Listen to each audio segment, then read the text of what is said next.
আমরা যে স্মার্ট বাংলাদেশের স্বপ্ন দেখছি, মাননীয় প্রধানমন্ত্রী স্মার্ট বাংলাদেশের স্বপ্ন দেখছেন, সেটা আসলে কারিগর আপনারা এই যুব সমাজই পারে বাংলাদেশকে স্মার্ট বাংলাদেশে পরিণত করতে। আমার কাছে মনে হয় পড়ালেখার পাশাপাশি সবসময় এই যে এরকম রিয়েল লাইফ এক্সপিরিয়েন্সের দরকার মানুষের, যেখান থেকে তারা প্রশিক্ষণটা পেয়ে নিজেদেরকে স্বাবলম্বী করতে পারবে। বেকারত্বের সমস্যা অনেকাংশেই দূর হবে বলে আমি মনে করি। এই যুব উন্নয়ন অধিদপ্তর কর্তৃক এই যে পদক্ষেপগুলি নেওয়া হয়েছে, আমার মনে হয় অসাধারণ কিছু উদ্যোগ যেটি বাংলাদেশ সরকার নিয়েছে, যার মাধ্যমে অজস্র যুবতী তারা তাদের কর্মসংস্থান করতে পারবে।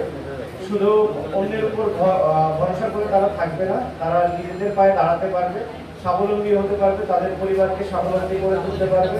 কর্মচারীকে ধন্যবাদ জানাই যারা এই অক্লান্ত পরিশ্রমের মাধ্যমে এই প্রোগ্রামটি সফল করেছেন। মঞ্চে উপস্থিত অন্যান্য যারা আছেন সবাইকে আমি ধন্যবাদ জানাচ্ছি।